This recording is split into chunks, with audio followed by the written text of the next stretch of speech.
So we'll start off with protein translation, and this is going to be the PowerPoint presentation part of this lecture. So briefly, I'm going to go over the slides, and then we'll go over into the details of all the steps that are involved in protein translation. So essentially, again, to understand what protein translation is, remember we started off with the transcript. We went from DNA. And DNA, we said, had all the codes, the genetic codes or the genes for coding specific proteins on the DNA. And we talked about how the DNA is organized, how it's condensed. Then we spoke about how that information gets taken from DNA and converted into a language that the cell, the machinery of the cell, can read, can copy, or take directions from to build the protein.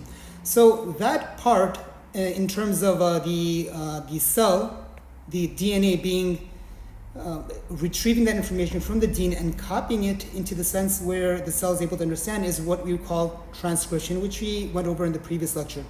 So now, once we have that transcript, we ended up processing it. We took that information, we put a 5' cap to that mRNA, we put that poly A tail, then we took out the exons and we joined we modified the exons and the introns, and we ended up with a mature DNA transcript. So once we have all that, we have this genetic code in place, we're ready to move on to the next part, which is the actual building of that protein from that mRNA, from that mature mRNA. So that mRNA gets translated from a 5' to 3' direction, and the polypeptides, the amino acids that come in, they get ended up built in from the N-terminal to the C-terminal direction. If you remember, the amino acids, they have an N-terminal, and there's a C-terminal domain to it as well. So that's the direction that they end up getting joined. And the recruiters that bring the amino acids to the machinery that's building the protein, which is called the ribosome, gets done through molecules called tRNA. So tRNA will bind to specific amino acids. So a specific amino acid will bind to a specific tRNA molecule, and they will then bring that amino acid to the ribosome, where it will then get assembled. So ribosomes, essentially, these are RNA molecules. They're actually made up of two main parts. There's a large subunit and a small subunit, which makes up the ribosome. And the tRNA comes and it will bind to the ribosome, and then the amino acid starts getting built into a chain, into a polypeptide chain. So again, as I had mentioned before, in terms of the ribosome in eukaryotic cells, again, which is what we have in our body, they're made up of two parts. There's a 60 subunit, 60S subunit, and a 40S subunit that it's composed of. And each one of these subunits are further made up of smaller parts, smaller subunits that end up building it into a large molecule. So these players over here, these factors, these are RNAs. So we have a 28S RNA, a 5.8S RNA, and a 5S RNA, along with about 49 proteins that will end up producing this 60S subunit. For the 40S subunit, it consists of a single 18S RNA, along with about 33 proteins. So on the ribosome itself, once it's assembled, the two subunits come together, and we'll talk about the steps that take place in order for this complex to form. We end up getting these three sites. There's this A site, or this aminosyl site, and this is where the tRNA molecules are brought to. Then from this point on, there is another site called the P site. The P site is where the molecules, the amino acids, the peptides get they get connected to.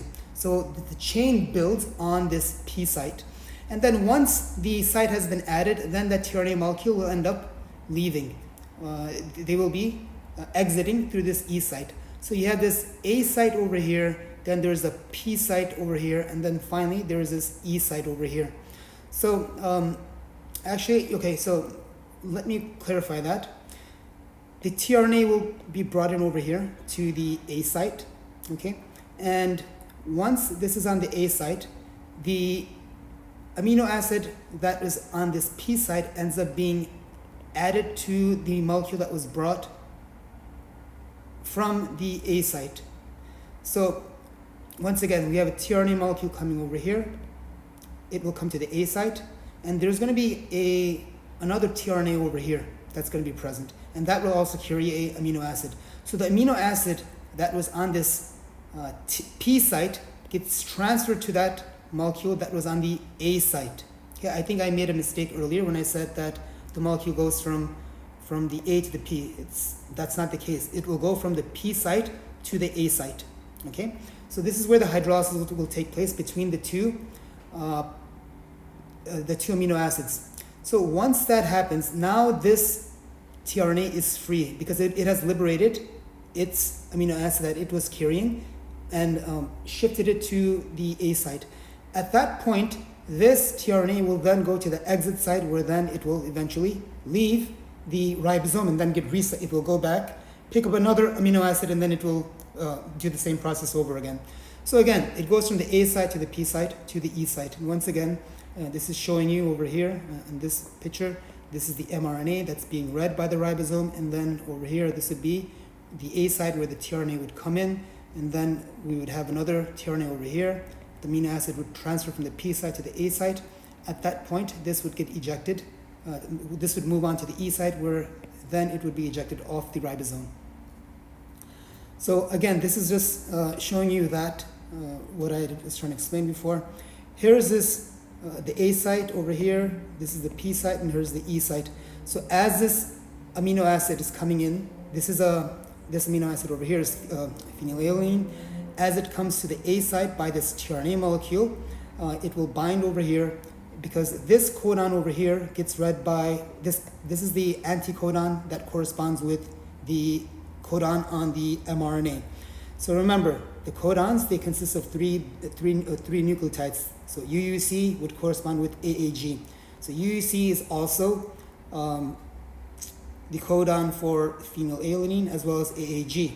So once we have this now, what ends up happening is that this will bind over here, and this is going to be this phenylalanine will be held on over here. So at this point, there was so right now we have what we have. This is our first amino acid. This is our second amino acid, which is troponin. So this will come over here. Now once this comes over here, the next step that will happen is this phenylalanine will then be added on to this molecule over here. Once that happens, this tRNA will then move to this E site. Okay, so at that point, then this will come over here to this part, and then this ends up getting pushed out. So this is happening continuously. As far as the tRNA structure goes, it's about between 75 to 90 nucleotides long, and it has this clover leaf structure. There's 4 loops that we find over here. This is the first one. Here's the second loop. We have the third loop over here, and this is our fourth loop. This part over here, we have a CAA. The last part, there ends up being, there's a hydroxyl over here, and this is where the new amino acid will bond to. It will connect over here.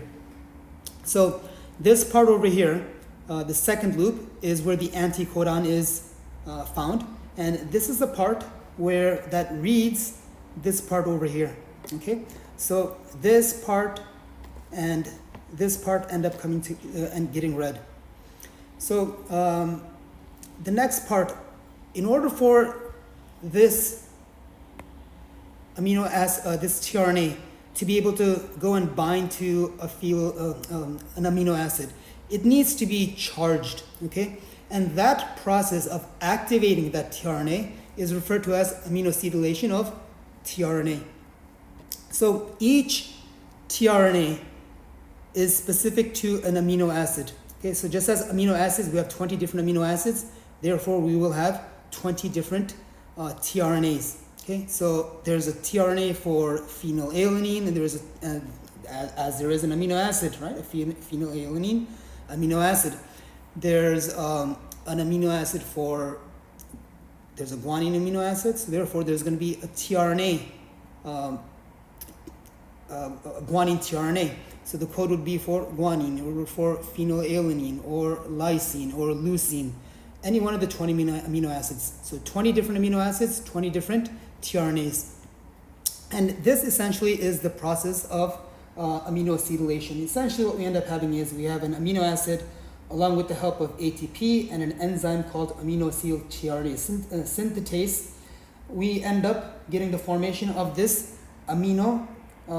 this active amino, this active amino acid and tRNA complex, or again, aminoacylation of a tRNA.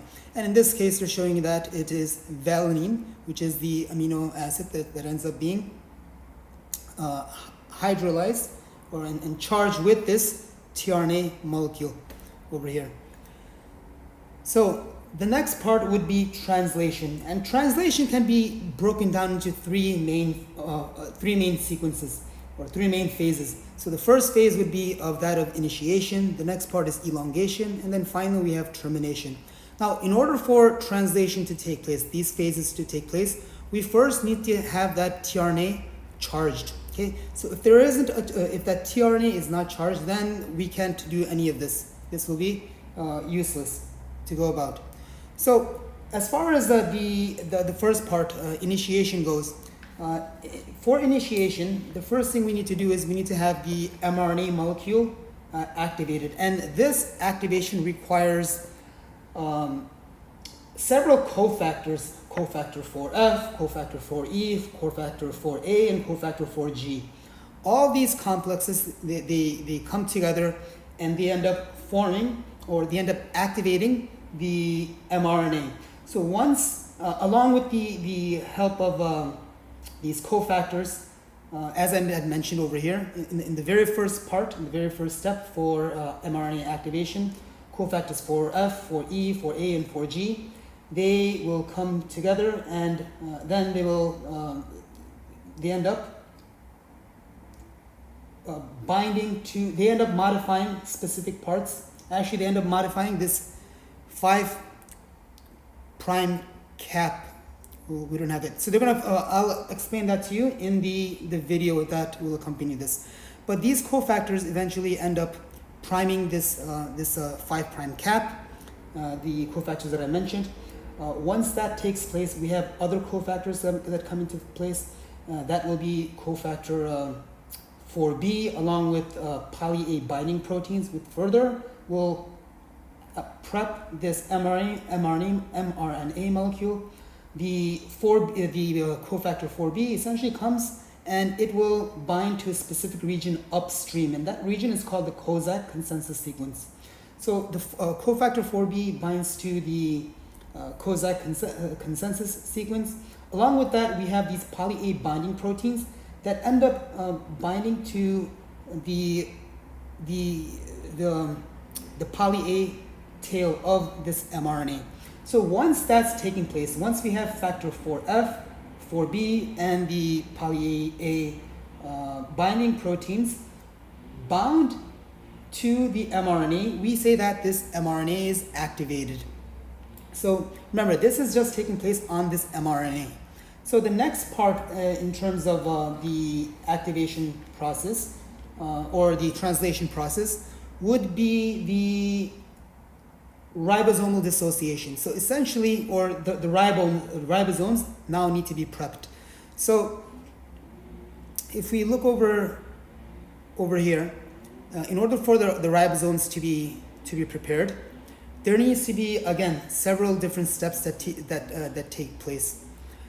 In order for that to happen,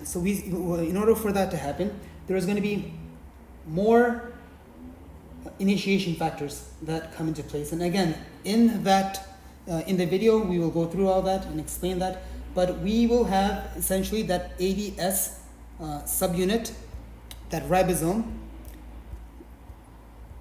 this is this ADS subunit, okay? So this ADS ribosome, it needs to be broken up, and that will end up being done by this eukaryotic initiation factor 6, okay? So this is the protein that comes and dissociates that. Once that has been dissociated, then we have the help of other cofactors. So now at that point we have cofactor eukaryotic initiation factor 1 and eukaryotic initiation factor 3 that will come in and stabilize the 40S subunit of that of the ribosome. And once that is occurred, the next part is that we end up getting the eukaryotic initiation factor 2 along with GTP that will come and form this 43S pre-initiation complex. Once this 43S pre-initiation complex is formed, then we end up having the ribosome that the ribosome is at that point able to attach to that activated mRNA. So once we have this complex formed with the 43S pre-initiation complex along with the 48, so remember it's the 43S pre-initiation complex. Once this is formed, again, this will get done with the helps of eukaryotic initiation factors 1, 3, and 2. And along with that, of course, we have GTP. That will then come and bind with the mature mRNA.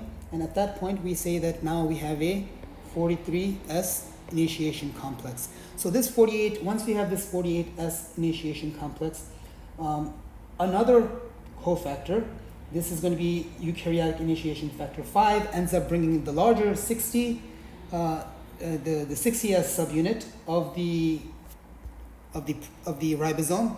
I'm sorry, the 50S subunit of the ribosome. It will bring it and assemble this into this ADS initiation complex. Okay, so after this point, once we have this, then this will lead to the formation of a ADS initiation complex. All right. So this is essentially what will. Hold on, we're on the wrong slide. Yes. So essentially, at this point over here, when we end up getting this, so we go from a 43, we end up having a 43S pre-initiation complex. From the 43, remember this 43S pre-initiation complex forms after factor 1, 3, eukaryotic elongation factors 1, 3, and 2 along with GTP end up binding to it. So at that point, the ribosome will then go and connect to the mRNA, and along with that we have the first tRNA molecule that comes in. Okay, and that first tRNA molecule that comes in will that brings its in amino acid. It's going to be methionine. So that will end up coming and sitting on that P site. So when you have the, let me see if there's a photograph of that. When we have so here we go. So imagine this is not here at this point. Okay, so when we have this mRNA, okay, this is this activated mRNA, and so imagine over here we're going to have this initiation factor 1, initiation factor 2 somewhere over here, and then we're going to have initiation, this is going to be initiation factor 2, yeah, and then initiation factor 3, that will be over here. It doesn't make a difference where, but I just do it over here, 1, 2, 3 like that. So this could be 1, 3 or 2, so it really doesn't matter. It does, but at this point, we're just drawing this arbitrarily. So we have these eukaryotic initiation factors that attach to the ribosome, and we end up having a tRNA molecule that comes in also, this methionine tRNA molecule that will come in. This is when we end up having 48, this would be 48S initiation complex. After that happens, okay, after this happens, at this point we will not have this large subunit present. Okay, we will just have the small subunit, the mRNA, and this tRNA on the P site being forming a complex. Okay, they will all be together. Later on, okay, initiation factor, eukaryotic initiation factor 5 comes and attaches to it, and at that point, this 6Es subunit comes down to form this complex as it is. So at that point, once we have all these parts together, okay, we have the large subunit and the small subunit. This is the part that we call this 80S initiation complex, okay, that ends up forming. All right, so once that happens, the next thing that will happen is the elongation process. And elongation essentially is, now we have the second and the third and the fourth and the fifth and the sixth, all the different amino acids that start to come in, is the elongation process. So remember, we said the very first part that needs to happen is that we need to get this methionine that comes into place over here that we see. Okay, so once this is over here in place, the methionine, this is going to be our amino acid number 2.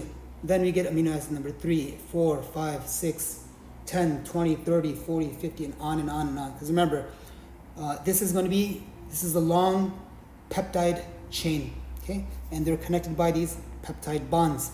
So this peptide bond formation that occurs, we will explain that, but this is essentially the process of elongation. Elongation is the addition of tRNA to the corresponding code on this mRNA, and the translocation of the amino acid from this P site onto the A site, and again the bond that forms. That's essentially what elongation is. Right, and again they're showing you over here.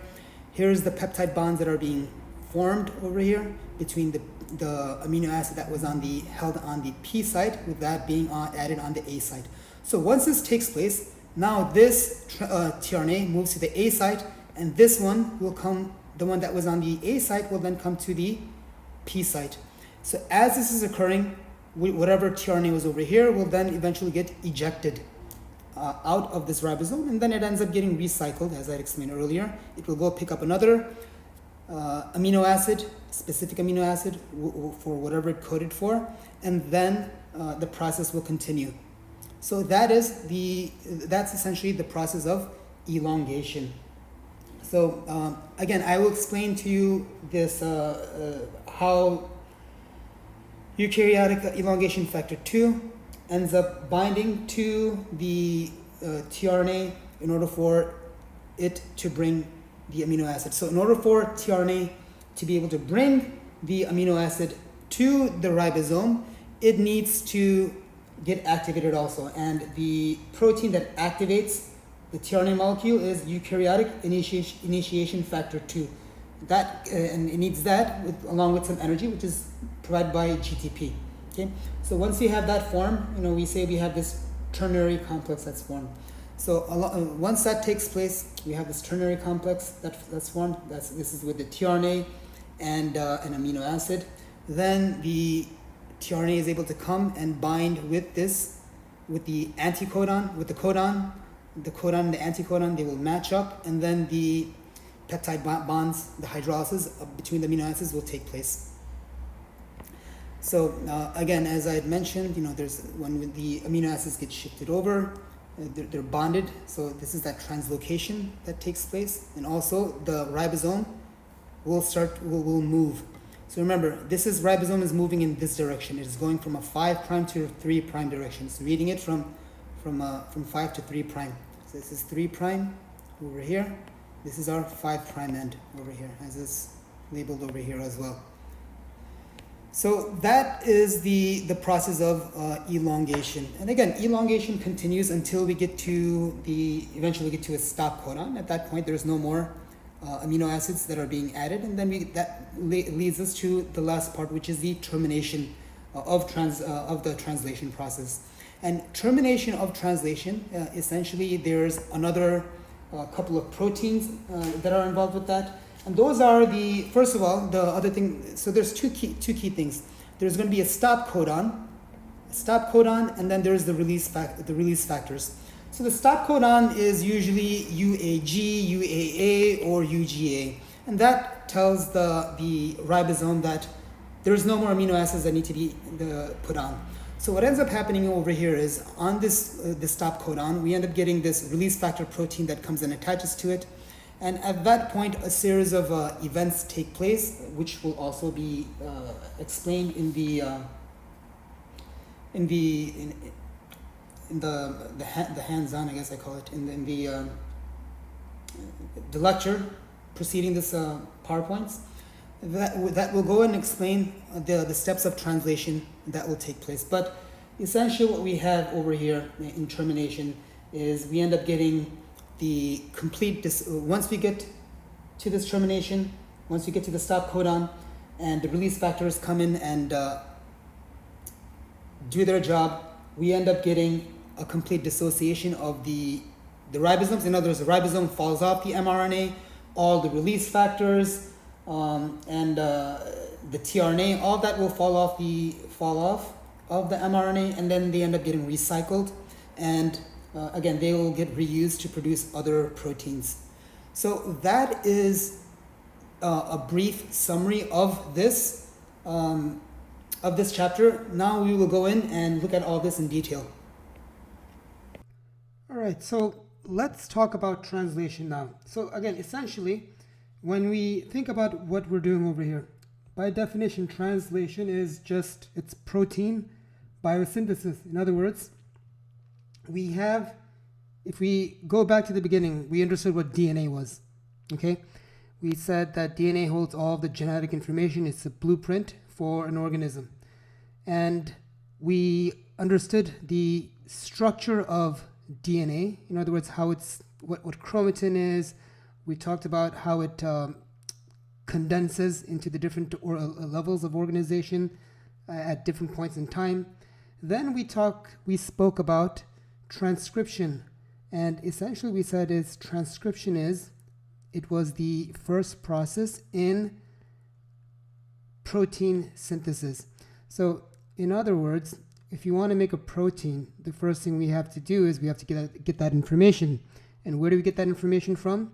The information found to produce a protein would be found on DNA. Okay, so this is where the information is at. All right, we know the information is here. Now, what do we need to do? Well, we need to extract that information out into a language that a part of the cell will understand.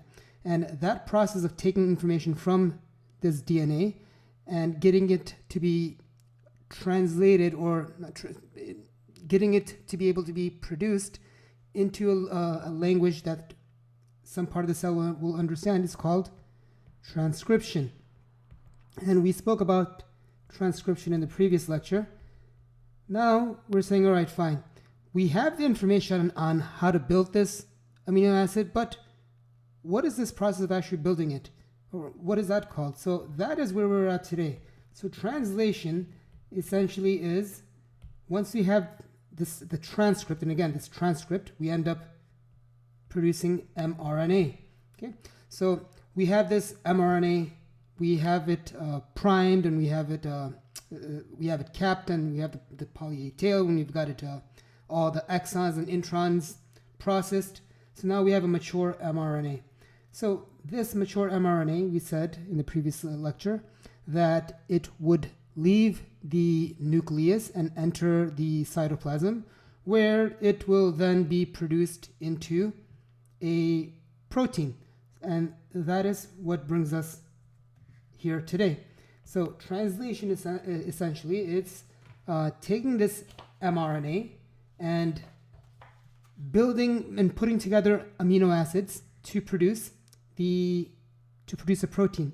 And again, this the mRNA, it gets read in a code. And again, every 3 base pairs that get read is a specific code, and we call that a codon. Okay, so these triplets encode for, or again, they're a codon for a specific amino acid.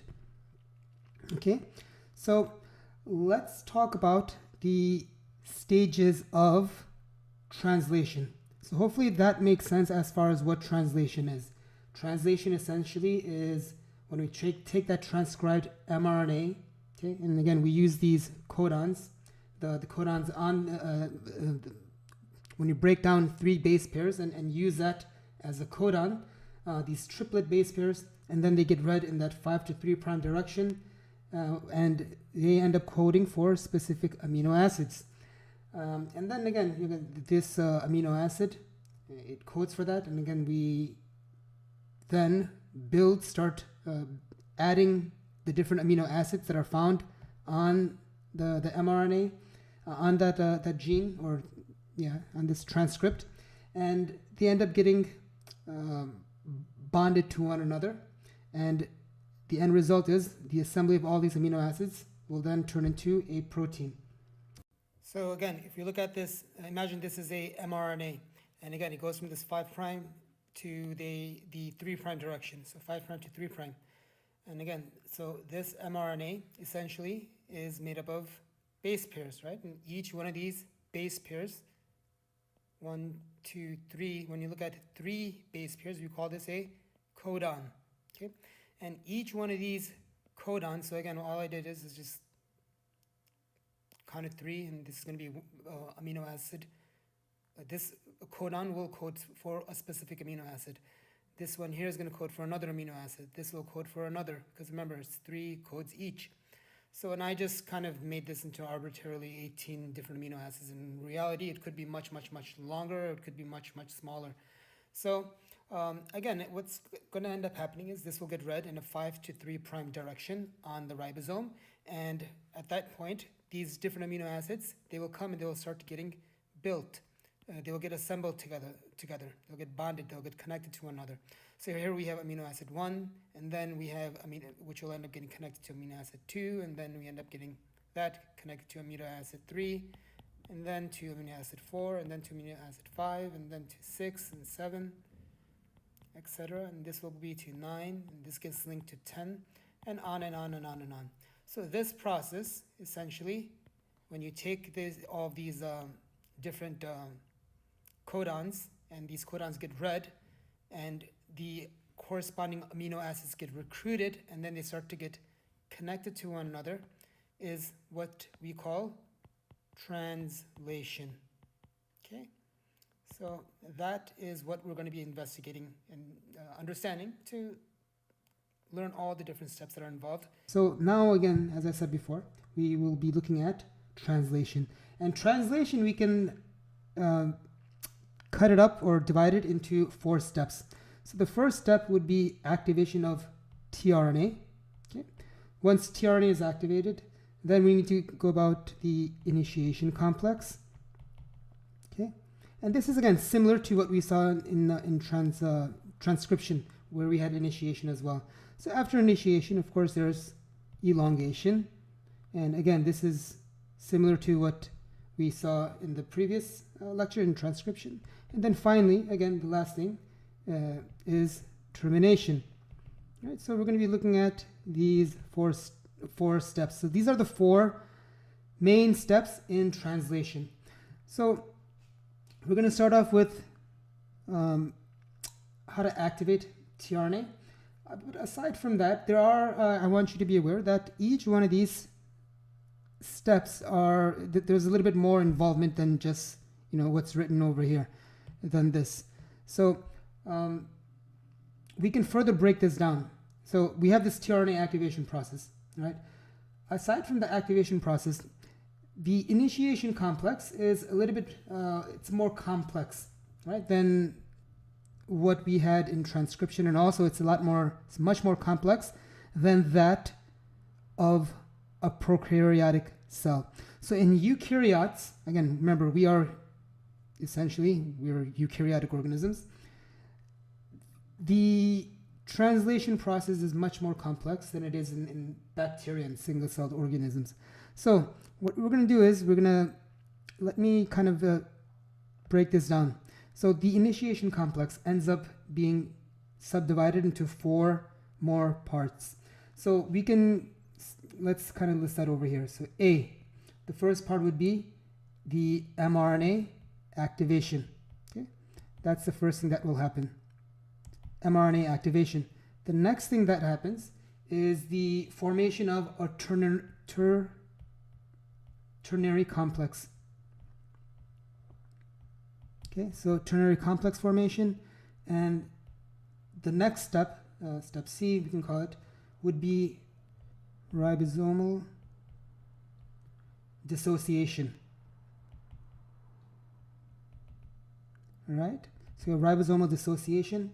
Then we have a series of steps that are happening, and these are formations of complexes. So one of the first things that will happen is we end up having we have the formation of what's called a 43S pre-initiation complex.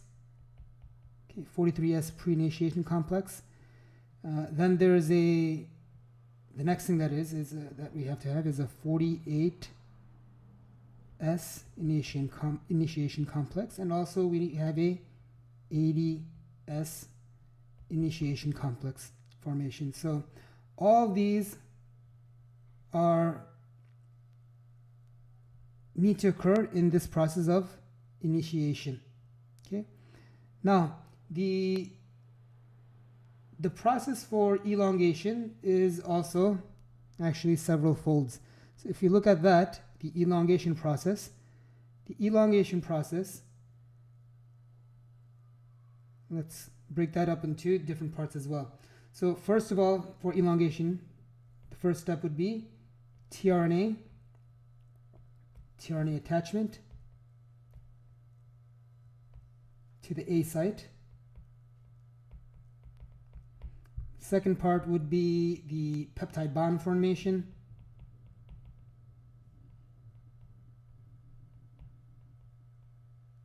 And then the third part would be translocation of the ribosome. All right, so these are the three parts for translocation. And then finally, for termination, it's just, being able to read that stop codon and the release of factors and releasing factors 1, 2, and 3. So these are all the stages that we will hopefully go over in this lecture. So let's get started with the first part. Okay, so we said the first step for translation would be getting tRNA activated. So let's go through how that would occur. So essentially, for the activation of tRNA to occur, the first step is activating. It's the activation of an amino acid, along with the help of ATP in the presence of an enzyme, which is called amino acyl tRNA synthetase. Okay, so when you take an amino acid, any amino acid, along with ATP with a specific amino acyl tRNA synthetase enzyme, we end up having the formation of the enzyme, AMP, and amino acid complex. Okay, so essentially this is, when we get to this point, this is when we have an active amino acid. Okay, so this is the active amino acid complex at this point. Right, so how do we get there? Again, take an amino acid, ATP comes in, provides the energy, along with, and both these will end up binding to the amino acyl tRNA synthetase enzyme. So once this happens, then we end up having a active amino acid. Now what will happen is this active amino acid is going to end up attaching to a tRNA molecule, and that results in a activated tRNA. So again, what's going to happen is this over here, this active amino acid. Let's just make a generic tRNA here. Let me kind of zoom out and go over this. So we're going to take this, and along with All right, so let's take this, and we take this active tRNA, and we end up having this active amino acid, and then this active amino acid, we end up having a tRNA molecule that comes in. Okay, and when these two combine, we end up with a activated tRNA. Okay, so an active amino acid plus a tRNA gives us an activated tRNA. So essentially what ends up happening is, if we draw again, imagine this is a tRNA molecule, and my drawing skills are very bad. So imagine this is this tRNA molecule, and remember, this is going to be this part here is going to be the part that's reading the codons on the mRNA. So this part up over here, we end up having a CCA end, okay, and again this off of the CCA we have a hydroxyl group. So, and this is what's going to end up attaching to, the hydroxyl group is what's going to attach to some specific amino acid. All right, and then so once this happens, once you end up getting this attaching over here to this part, now we have what we said before was a activated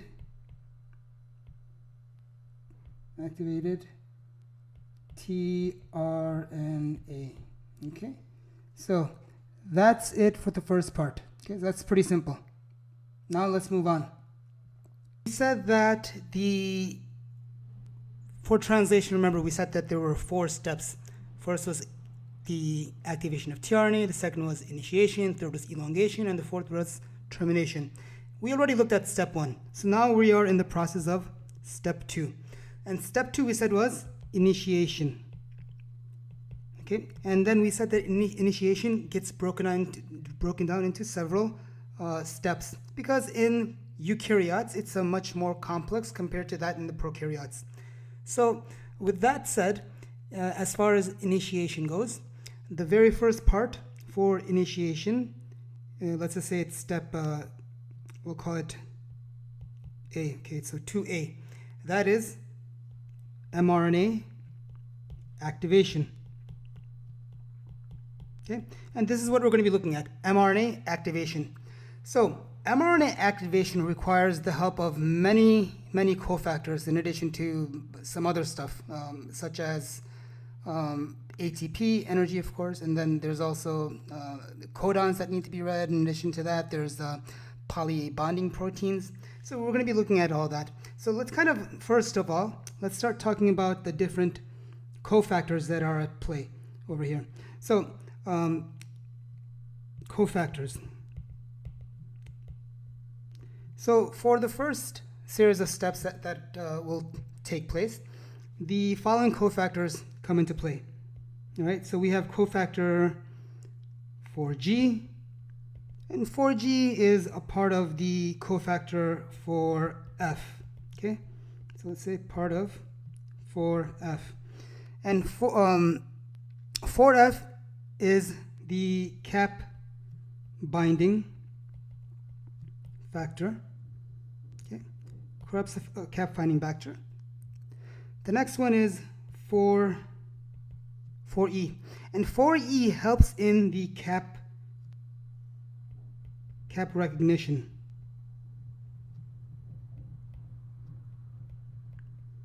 And I'll remind you, in case some of you have forgotten about the cap, we'll talk about the cap in detail also in a minute. So the next one is cofactor 4A, and 4A removes the secondary structure of mRNA due to the coiling.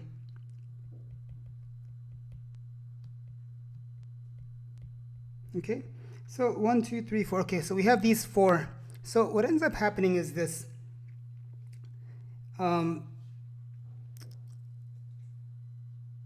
The key cofactor is going to be this guy over here. Okay, this guy over here, 4F. So with the help of ATP, let's not go over there to ATP yet. So let's do this there. So we're going to take the following cofactors: 4G along with 4A along with 4E, okay, ends up giving us an active 4F. Okay, 4F gets active like this. Okay, so when you have 4A, 4E, and 4G, you combine all these together, we end up getting a cofactor 4F. All right. So now let's see what this cofactor 4F does. All right. Why is this so important? So if you remember, we have the mRNA. Okay, and the mRNA, remember, it gets read in a 5' to 3' direction. All right. So let's go over here. Let's make our mRNA. This is the 5' end, and here's our 3' end. And remember, we said the 3' end has a poly A tail, right? So remember, it's just lots of A, okay, at the end. So if you forgot this, go back into the last lecture and you can look at this, what the poly A tail was. And then remember, as far as the 5' end goes, the 5' end, we said it had a methyl guanosine triphosphate cap, okay, or the more commonly known as the 5' cap. Okay, so the methyl guanosine triphosphate cap is going to be at this end over here. So what's important is that this 4F, okay, 4F, which is, we said this guy over here, which is, remember we said is very important, it will come and along with the help of ATP, it will come and it will bind to this 5' cap. Okay, and let's just draw it out as here, since we have this in green. Now it'll come and bind over here. Okay, so once that happens, now we can move on into the next step of things that will happen. So let's go down this way. Okay, so what's going to end up happening now? So remember, so 4F along with the help of ATP ends up coming in, binding to this cap over here, to the methyl guanosine triphosphate cap. So now we got this that's formed, right? So we have the 4F comes in, it ends up attaching over here. So the next thing that will happen is we have some more cofactors that come into play. So let's talk a little bit about these cofactors now. So the next cofactor is going to be cofactor 4B. All right. So 4B helps recognize this AUG. Okay. Now an AUG is a start sequence. Okay. So that it's a codon for the start sequence. And the next thing that we have are the poly A binding proteins. And the poly A binding proteins, they help in they help in recruiting the 40S ribosomal unit to the mRNA. Okay, so they helps recruit the 40S ribosomal unit to the mRNA. Okay, so that's what's happening over here. 4B and PAB. So let's talk about this now. So what's going to happen? Again, let's just kind of draw out our mRNA, and we have this 5' cap. That's the factor 4F that's added to this 5' cap. And so remember, this is our 3' tail over here, and this is our 5' cap. So the next thing is that, again, 4B along with the poly A binding proteins, they end up, so 4B is going to come and attach itself to the mRNA. So let's say, okay, now remember what I talked about, this this AUG sequence. Okay, so this AUG sequence essentially is, again, remember, let's just say, imagine this is the AUG. Okay, so this is a start sequence. This says that, okay, you start reading over here. This is the part of the transcript that tells the ribosome where to start building the protein. Okay, so AUG means start, and then there's going to be another sequence that's going to say stop. Okay, so you have start and stop sequence. Then of course you have this poly A tail that's here also. Okay, so this is just A. So what's going to end up happening is the poly A binding proteins, they come and attach themselves over here. Right? Poly A proteins, they come and they attach themselves over here. And we have 4B that will come and bind over here. Okay? So 4B will come and bind over here also. Right? Now, this essentially, when this happens, now we have this activated mRNA. Okay? So this is essentially what this activated mRNA is. Now there's one other thing that we end up having, and that is we have a series of sequences upstream, okay, upstream to the start sequence, AUG. So let's just say, imagine it's over here. So we have this series of sequences which are known as the Kozak consensus sequence. Okay, so let's write that down over here. Kozak consensus sequence. And essentially, this is, so as I said again, this is found upstream to the AUG codon. And this is the part that's going to be complementary to the 18S ribosome subunit. So here, this is going to be our 18S ribosome subunit.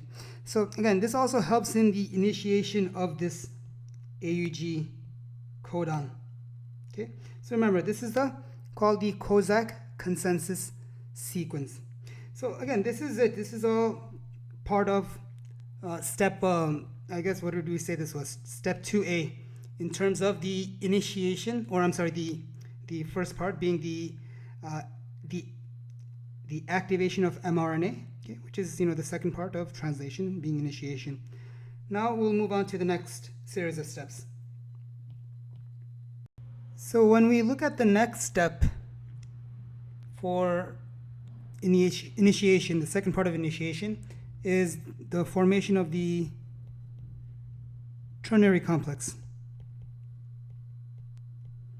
All right, so essentially for this to happen, what we end up getting is, remember, we have that tRNA. All right, so on this tRNA there's a methionine there, and what we end up having is, when this methionine tRNA complex along with eukaryotic initiation factor 2 and GTP come together, they form this, what we call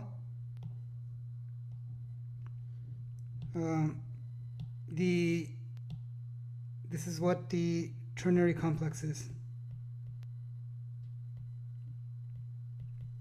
Okay, so essentially this is a ternary complex. The methionine attached tRNA molecule, the eukaryotic initiation factor 2, and we end up having a GTP molecule. Okay,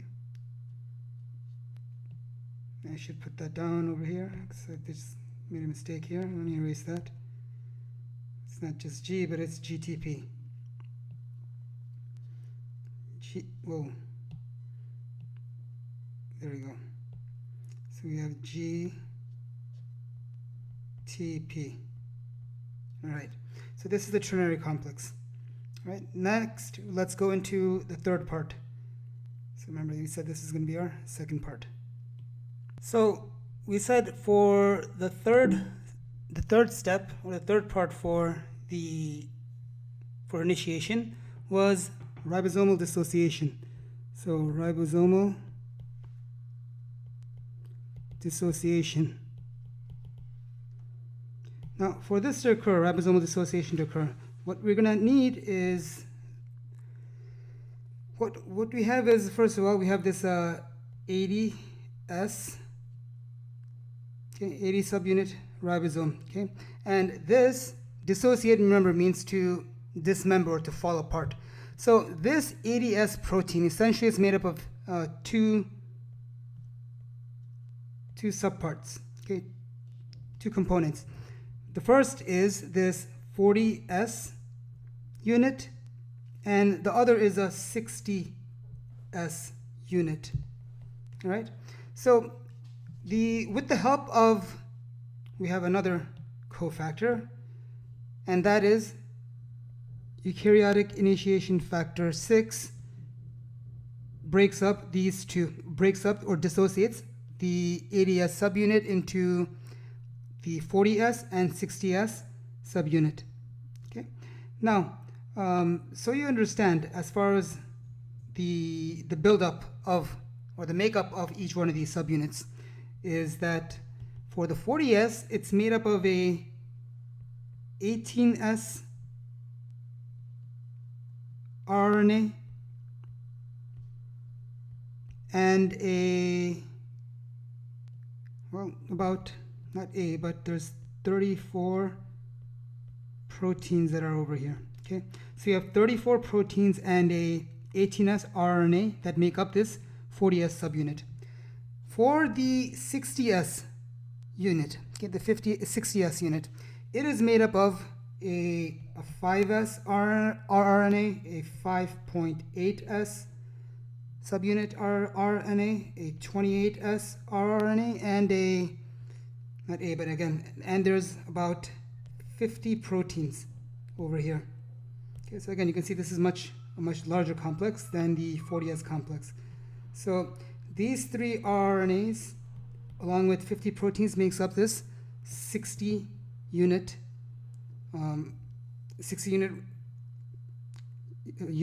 for which eventually ends up becoming the 80S unit, the 80S ribosome.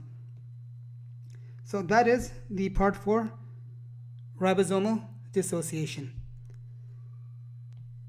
So moving on with the ribosomal dissociation. So remember, we had this 80S protein subunit, and when it interacted with the eukaryotic initiation factor 6, it dissociated into 40S and a 60S unit.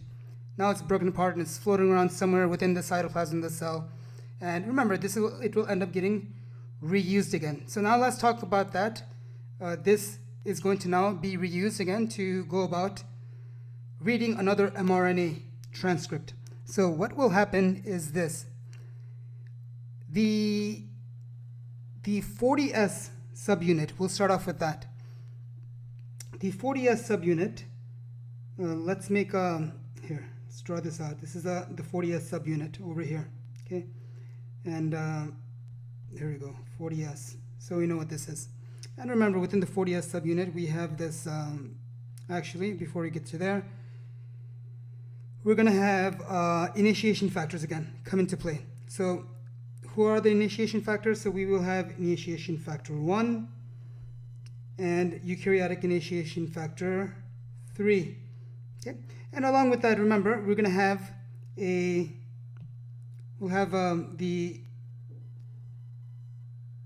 tRNA, the methionine tRNA. And remember, so this is essentially this part over here in red. This is going to be our ternary complex that's there. And remember, the ternary complex is when we had this the methionine tRNA along with eukaryotic initiation factor 2 and GTP. So this is what this is. And then here, let's draw in our, we said we had, remember, over here we said what? Initiation factor 2 and GTP. So let's go and reflect that over here. So now we're going to have our initiation factor 2, and along with that, our GTP. Okay, there we go. So this is the first thing that ends up getting formed. So when this happens, when we have our ternary complex along with initiation factors 1 and 3, okay, that combine with the 40S subunit, we end up having the formation of what we call the 43S pre-initiation complex. Okay, all right, so next thing that happens is the next thing that will happen is that we get our, let's make this, we have this, okay, we have our pre-initiation complex. Okay, so when this pre-initiation complex comes into contact, combines with the mRNA, actually hold on, I know what to do. Let me do this instead.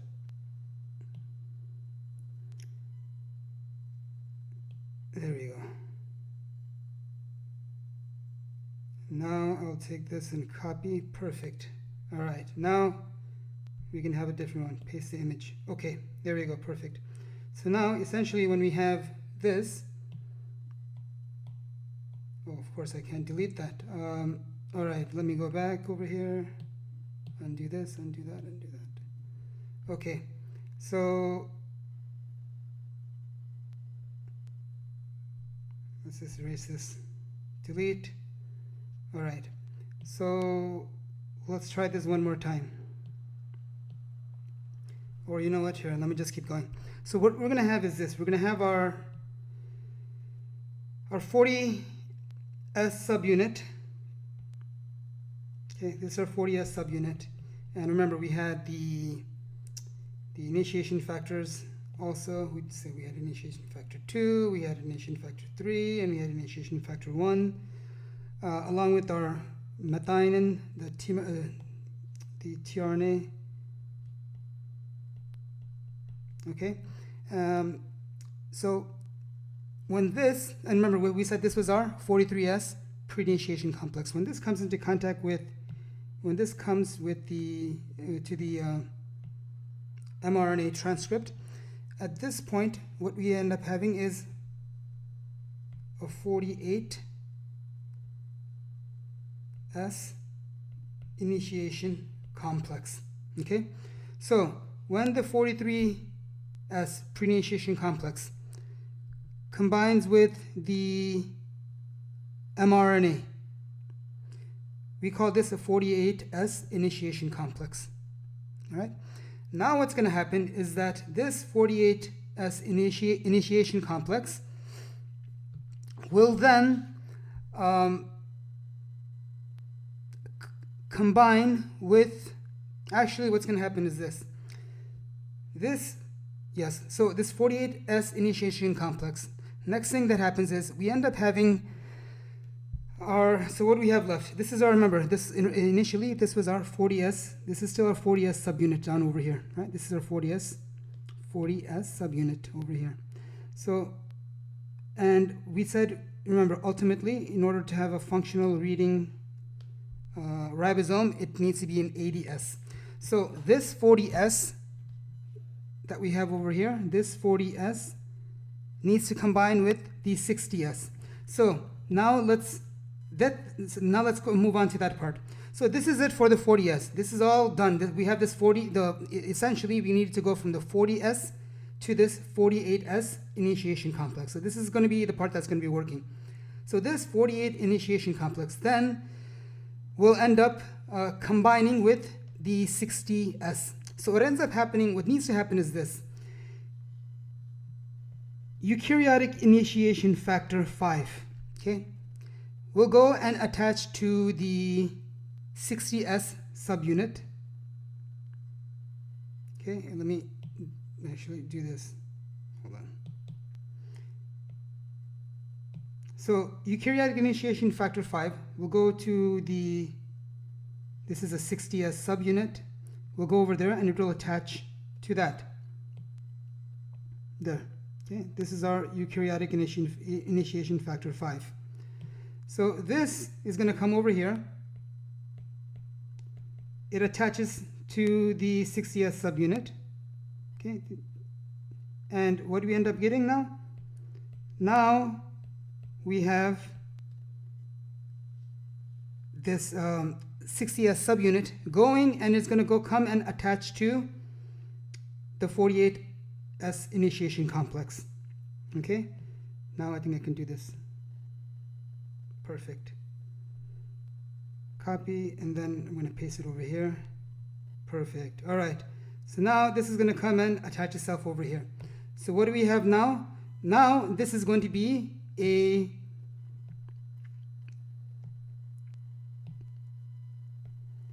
an ADS.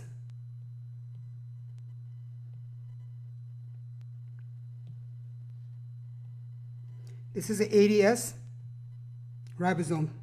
Okay, so essentially what ended up happening is when we took our 60S subunit and we attached this,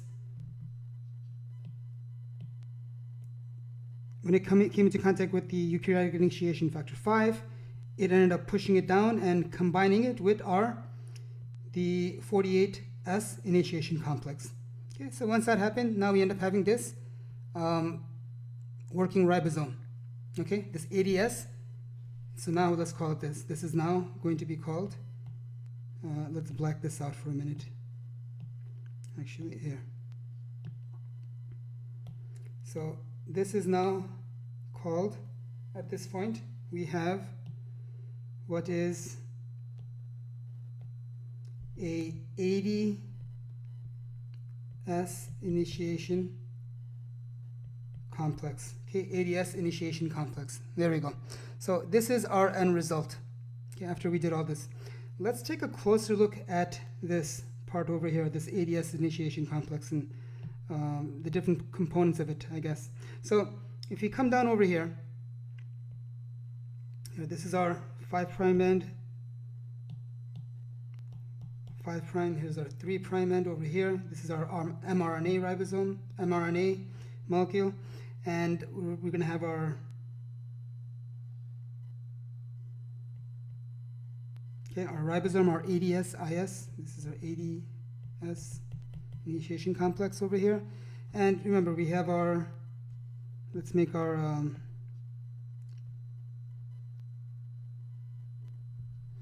the methionine tRNA over here. So essentially, we have 3 different parts or 3 different sites over here within this ribosome. So this site over here, okay, this is going to be our P site, or the peptidyl site. Okay, there's another site over here to it, which is the A site, or the amino acyl. Let me write that down. And the amino acyl site, okay, or it's also known, they give it a shortcut, the A site or P site. Okay, so the A site, remember, it stands for amino acyl site, and the P site, remember I said, is the PEP TID. Not enough room. Okay, let's go back. How about this? This will work. PEP TIDY peptidyl site. Okay, so this is our peptidyl site over here. Then there is one more site that's going to be found over here. Okay, and this is our exit site. Okay, or E site. It's going to be our E site, exit.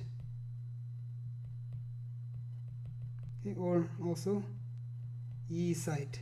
Okay, so remember, what do we have?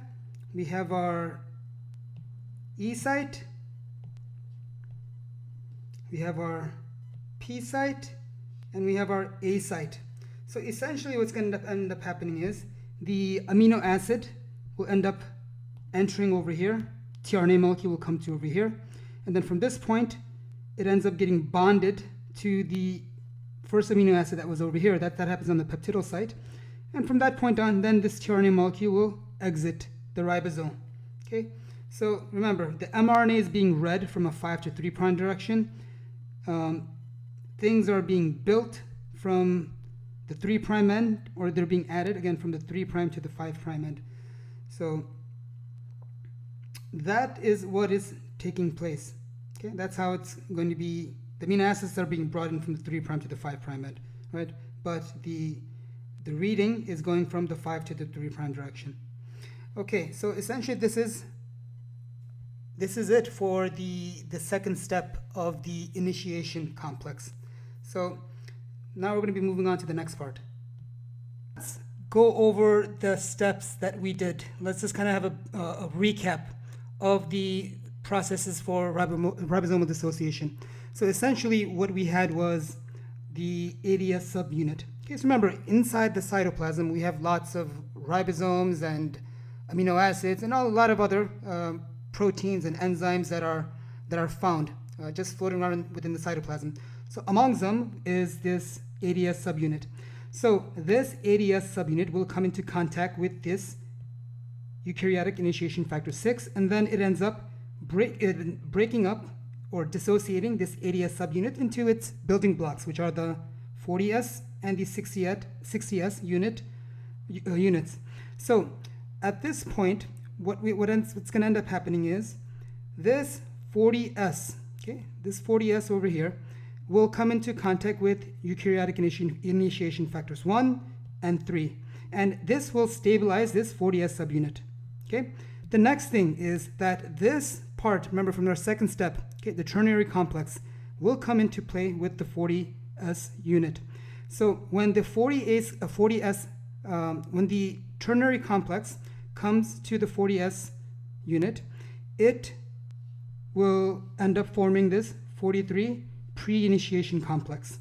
Okay, when the 43S pre-initiation complex comes into contact with the mRNA, now we have a 48S initiation complex that's formed. Okay, now the next thing that's going to end up happening is this. Next thing is that if we go back, remember we have now 40S and a 60S. So now in the 60S subunit, what will take place is that, let's draw this out. So we have a 60S subunit.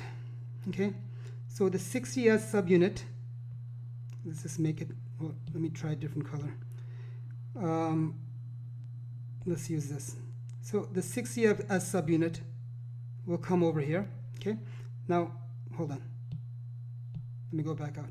So we have a 60S subunit over here. All right. Now the eukaryotic initiation factor 5 will come in attached to this 60S subunit, and then it will cause it to come and connect to this 48S initiation complex over here. Okay, so once that happens, then we have what's called this ADS initiation complex, and that's what essentially this is showing you. Okay, this is this this ADS initiation complex. So essentially this is over here, when you look at it, this part here, this is what we had over here. Okay, this is our 60S subunit. Once it came into contact with initiation factor 5, it ended up coming and connecting to our 48S initiation complex to form this ADS initiation complex. Okay, so this is all the steps. Okay, so now let's talk about the next step, which is elongation. So in elongation, what we're going to have is the attachment of a activated tRNA to the A site. Okay, so this is part over here, part A, attachment of the activated tRNA to the A site. And this gets done with the help of eukaryotic elongation factor 1 along with GTP. Okay. The next things we have is the second part is going to be the peptide bond formation. Okay. And then lastly, we have the translocation of the ribosomes. And this is the third part, translocation of the ribosome. And this also gets done with the help of eukaryotic elongation factor 2 and GTP. All right, so let's take a look at this process and how this occurs. So if you remember, if you went back to this ADS initiation complex, we had our ribosome over here, and attached to this ribosome, we had this this over here, right? This is our charged tRNA with the methionine, right? This was our first amino acid. Okay, so, and if you notice, this is on the P site, okay, of the large subunit of the ribosome. Now, so let's start over there. So what's going to happen is now we have, remember, what are we doing here? We are producing a protein, okay? And what are proteins made up of? Proteins are made up of amino acids, lots and lots and lots of amino acids. So let's just say, for example, there's 400 amino acids that we need to produce this protein. So, and this is just going to be the first amino acid that we have over here, the met. This is going to be our starting one. Because remember, this guy, it's coming to this to the start AUG, right? It's going to come to the start codon, and then from that point on, then we start to read the next codon, the next 3 base pairs, which will be coding for another amino acid. So let's say for this time, that code is going to be, let's say it's, I don't know. Let's say it's on this, let's make a picture of draw an mRNA. Okay, and let's just say it's here, 1, 2, 3. We got a codon over here. And let's say that is going to be, well, actually, we don't even need this for now. So let's say that we have our first codon to be that for serine. Okay, so let's make our tRNA over here. And this is going to be our amino acid number 2. And we said we're just going to make this serine. Okay, so serine, the codon for this, it's going to, or the anticodon over here on this tRNA molecule. Now remember, this is an activated or a charged tRNA. Okay, so let's say it's an activated tRNA. Okay, so this charged tRNA will have this a code over here, right? It's going to be, well, since we're working with serine, it will be AGU. Okay, this is the code for serine. So that means that on the mRNA, the code should be, remember, it's going to be U, C, A, right? The A comes with the U, the G will go with the C, and the U will come with this A over here. So this is what we're going to find. So now what's going to happen? Now that we have this charged, this activated tRNA molecule over here, it will combine with eukaryotic elongation factor 1 and GTP, and this is going to carry this to this ribosome over here. Okay, this is our ADS initiation complex. So now this is going to come over here. So let's draw that out. Let's just make this in red over here. So remember, what did we say? This is going to be AGU, which is serine, so then therefore UCA. So let's just say this is here, UCA. This is the codon over here. So if you make our amino acid over here, let's draw this out, extend, because this is going to be, remember, serine, right? Serine. All right, so what's going to happen over here? So we will have over here, remember, so this is going to be our amino acid number 2, this is our amino acid number 1. So the serine is going to have U, so this will be the codon, the anticodon on the tRNA is going to be AGU. All right, so now what will happen is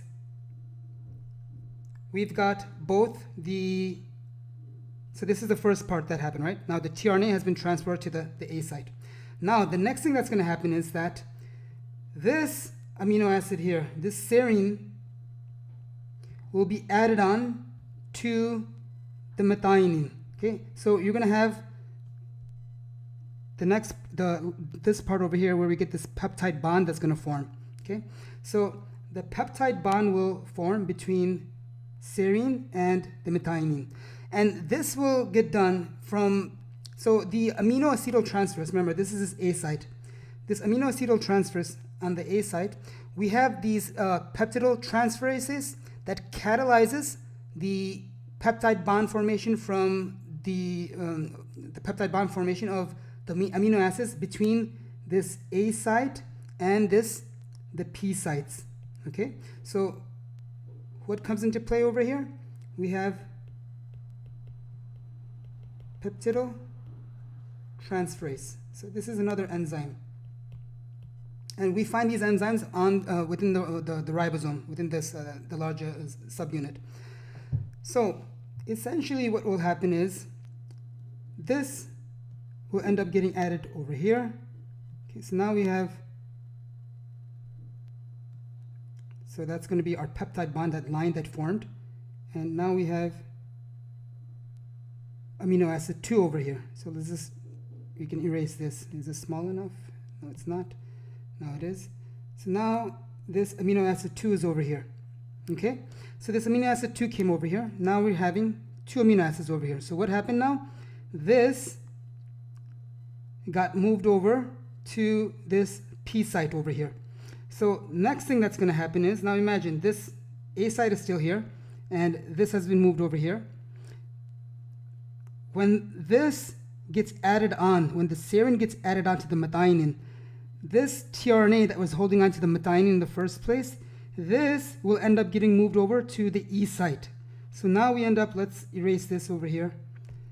This will end up getting moved.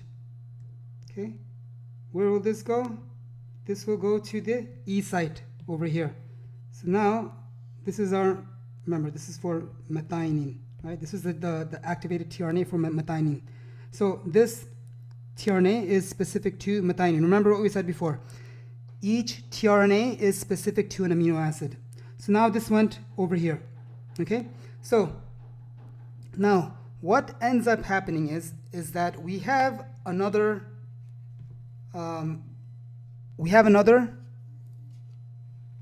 factor. Okay? We have another helper. And this is called, the helper is called eukaryotic elongation factor 2. Okay, with the help of GTP, helps speed up the process of moving this ribosome from this, from the 3' to the 5', from adding to add this amino acid from here to here. This gets helped by this eukaryotic initiation factor 2. So what helps drive this ribosome along, if you want to kind of look at it like that, is this eukaryotic elongation factor 2 plus GTP.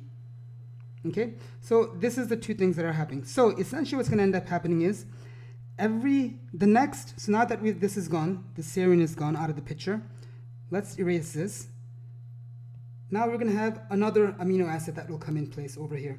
Okay, not serine, let's just make up something else this time. Okay, so imagine, so now this will move on, this will move forward to this direction over here.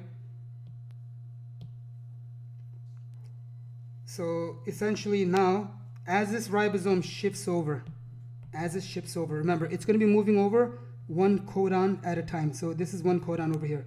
And if we were to go back over here, so let's draw this in, there's going to be more codons. All through here we have codons. So each 3, it will get read.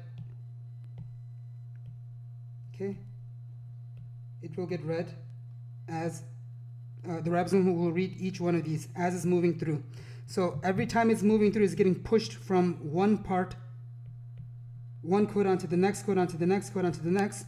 This is being made possible partially. This is being helped by eukaryotic elongation factor 2 plus GTP. All right. So now let's say this ribosome has moved along.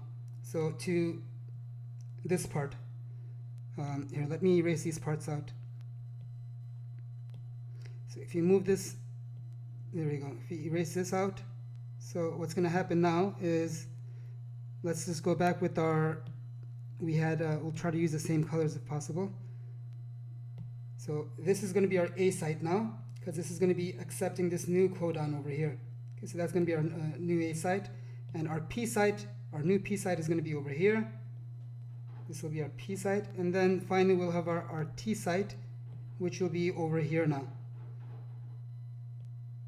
Okay, this will be our new T site.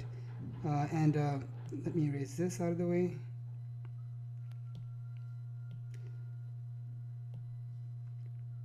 Okay,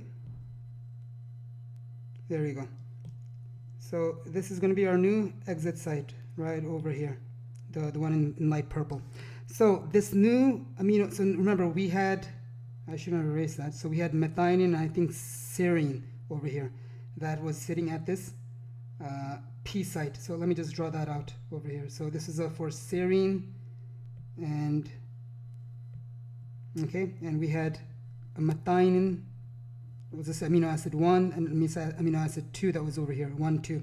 So now as the third amino acid comes in, now let's say the third amino acid is, I don't know, let's say it's glycine. Okay, so glycine will come in over here. So imagine this is, the code over here is going to be CCG is for glycine. Okay, so this is going to be CCG. Okay, so this, let's erase this, make it a little bit cleaner.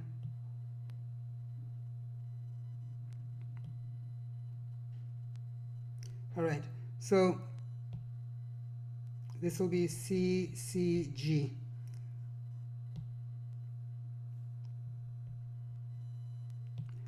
All right, so remember we will have, this is the codon. So what's going to happen over here?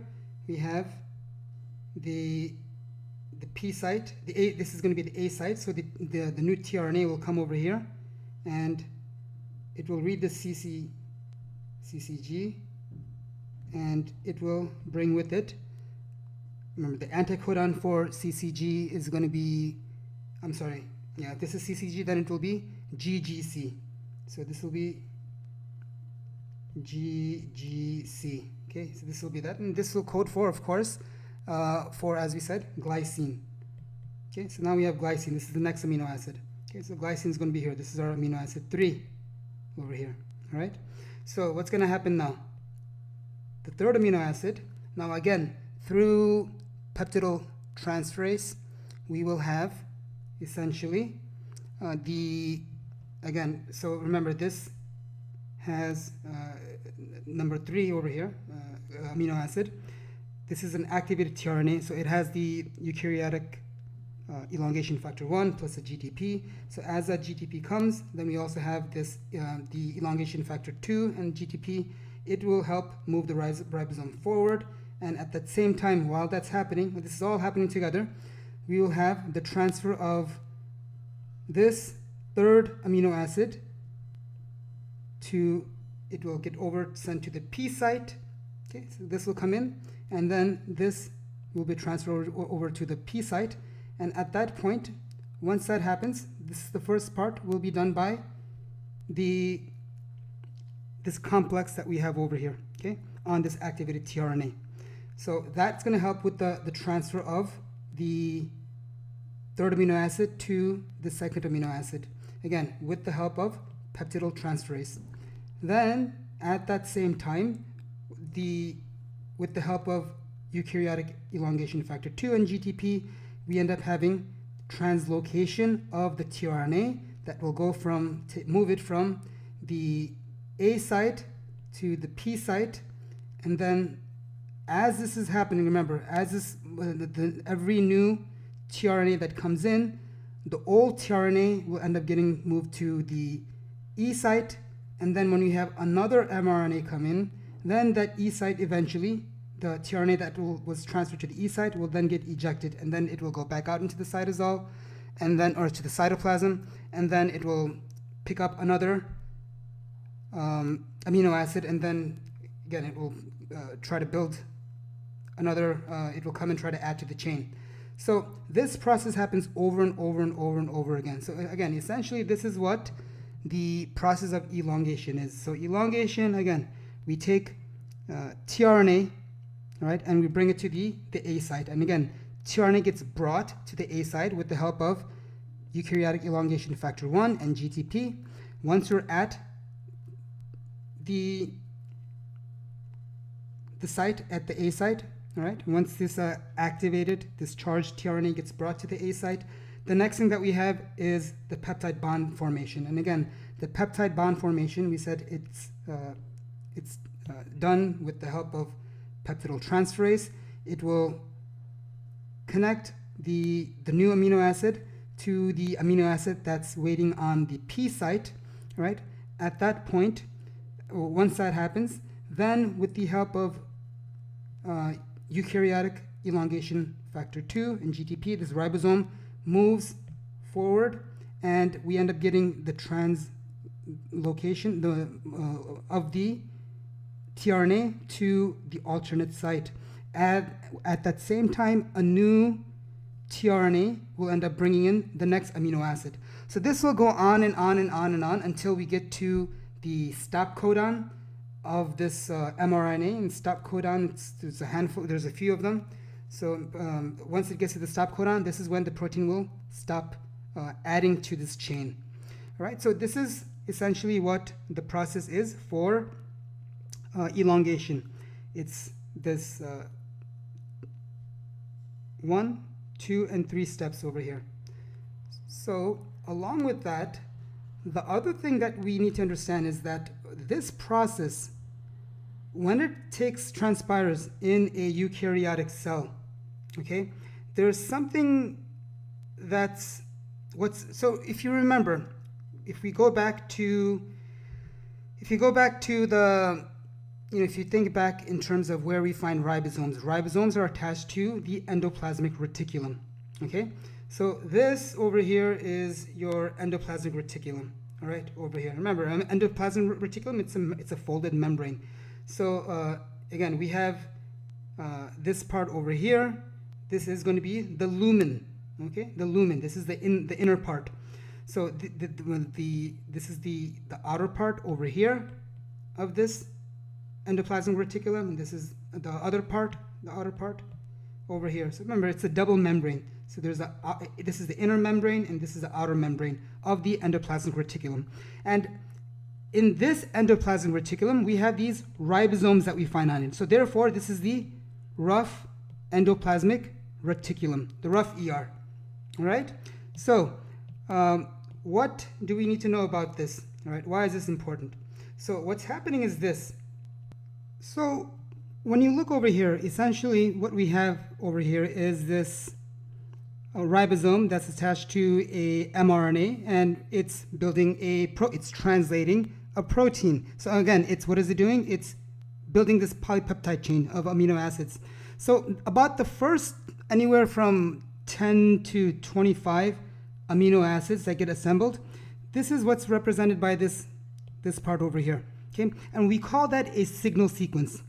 This signal sequence of so remember, this is just 10 to 25 amino acids that are put together. We call that signal sequence. This is going to attract a protein called a SRP, which is a signal recognition protein. And what this signal recognition protein does is that it's going to bind to this signal sequence and bring this ribosome and mRNA complex. It's going to drag it down to the part of the rough endoplasmic reticulum that's near this opening, and this opening is called this translocon. Okay, so this translocon is this part over here. This is the opening to go from the outside of the outer surface of the plasma membrane of this rough endoplasmic reticulum to inside to the lumen. Okay, so this is a door that goes from the outer membrane to the inner side of the rough endoplasmic reticulum. Okay, so this is what this will do. This SRP will do. It will bind to this signal sequence and move the entire complex of the ribosome and the mRNA to this translocon. And what it does is that it specifically, this SRP, it binds to this SRP receptor protein, which is found next to this translocon. All right. So again, let's look at this one more time. So we have this signal sequence, which is about 10 to 25 amino acids. Once this is created, the SRP, this signal recognition protein, binds to it, and then this signal recognition protein then pulls it close to the receptor that we have over here, which is the signal recognition protein receptor, which is right over here, this part. And what we have at that point is that the entire complex of the mRNA and the ribosome are in close proximity. They're literally sitting on top of this channel, which is called this translocon. All right. So now what ends up happening is the protein, the amino acid, continues to build and build and build. Now this amino acid is starting to come down over here into this space, okay, into the lumen of the rough endoplasmic reticulum. Now inside now remember, this is the inner membrane. On the inner membrane of this rough endoplasmic reticulum, next to this translocon, we have another enzyme. It's called the signal peptidase enzyme. And what this signal peptidase enzyme will do is that it will cut off, as you can see over here in this picture, it will cleave off that signal sequence, okay, of the amino acids. So, and then in the meantime, the ribosome will continue to read this mRNA, and the protein chain will get longer and longer until finally gets to the stop codon, and then we have termination, and then the entire amino acid sequence will end up falling or being processed over here inside the rough endoplasmic reticulum. Okay, and so remember again, this process is what we said earlier, that it is called the co-translation translocation. So let's write that down over here. This is called co-translation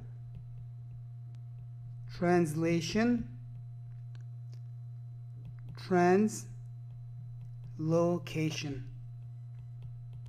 Okay, there we go. So the last step in translation is going to be that of termination. So termination occurs when the ribosome comes to a part on the mRNA. So again, this is our mRNA over here. We're going from the 5' to 3' direction. And it comes to a stop codon, okay? And in this case, the stop codon is UGA. So the stop codon could be either UAG, it could be UGA or UAA. Right now, we just put UGA for this time. All right. So when the stop codon comes to this UGA, when the ribosome comes to this UGA codon, what will happen then at that point essentially is, a few things will happen. But before we get to that, what's going to happen is that at the stop codon, instead of a tRNA being recruited, we end up having release factor proteins that come. And the two release factor proteins that come are, write that down over here, release factor 1 and release factor 3. Okay? So at this UGA, now this release factor 1 is what we call it's a GTPase protein. Okay? So this is a GTPase. Right? So essentially it's going to interact with GTP. And then the RF3, it's a carrier protein. So what this RF3 will do is the RF3 is going to bring, so this is going to be release factor 3, is going to bring GTP with it. Okay, so it's a carrier protein. So the RF3 will come to, let's say over here, this is it. So let's make we'll make this in orange, for example. So over here, now we have this release factor 1. Okay, so release factor 1 will come and attach to release factor 3 with GTP will come and attach with RF1. So release factor 1, then it will hydrolyze GTP into what do you get? GDP. Okay, so now we get GDP. Essentially, once this occurs, GDP, of course, it will be thrown off. But what's going to end up happening is, at that point, we end up hydrolyzing or cleaving this peptide chain. All right? So once that happens, now this peptide chain is no longer attached to this, remember, this is the the P site. It will no longer be attached to the P site of this tRNA, and after that point, this 60S subunit, it will dissociate. The 40S, smaller part, will also dissociate. The tRNAs, they will dissociate, and essentially they're all going to fall off. So this entire complex, it falls off. In other words, so again, the 60S, the 40S, the tRNA, all the release factors that we were talking about, all of those end up being released, and they end up getting recycled. All right. So essentially, this is the last part of termination. So again, if you kind of look at it, termination, you can think of it, think of it for two steps. The first step is going to be the hydrolysis or the cleavage of the peptide chain, okay, of this peptide chain, and then the second part is going to be the recycling of all the components of the ribosome, of the 60S, the 40S subunit, the tRNAs, the release factor. So this essentially is it. This is the last part for termination. One thing that I wanted to mention that I didn't put inside the PowerPoint, and I want to go over it now, is the genetic code. So essentially, we have ATGC. Okay, so each one of these, remember what we said, 3 of these nucleotides, they form a codon. So essentially what that means is, like, for example, UUG. Okay, UUG codes for an amino acid, and in this case, UUG codes for leucine. Okay, so this is the amino acid. So then another one could be, for example, if you look at AAU. So how do we use this table? So we go A, the first letter we find over here, A. The second letter we look to the top, so AA, okay, and then I said was U. So now we come down here, A, and then we look in this table, AAU. And again, this is for another amino acid. And then, for example, we want, let's try one more. For example, if we wanted to do GGU, so we go over here to G, you go over here to G, and then we find GGU. Okay, and that's for another amino acid over here. And then let's just do one more. So, for example, this time you can try CAC. So if you go over here, C is the first letter. Again, this is our A, the second letter, and then let's find CA, and there you go, CAC.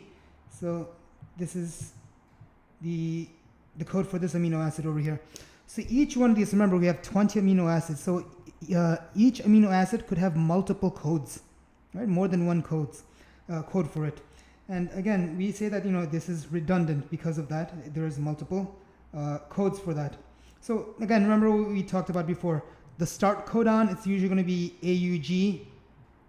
And if you look at it, methionine, this is the only codon that has just one. This is the only amino acid that has just one codon. Okay, so this AUG. Everything else, they have more than one codon that's for it. And we talked about the stop codons. Remember the UGA or UAG or UAA. These are the most common ones that we have. So yeah, just pay attention to this. Make sure you know how to read this, and make sure you know that these are all codes for the amino acids. All right. So remember, 20 amino acids. Therefore, we have. We actually have 20 tRNAs, 20 amino acids, 20 tRNAs, and as far as the codes go, we have 64 different codons. So 64 different codons for 20 different amino acids, and for the most part, each amino acid has more, with the exception of methionine, has more than one codon.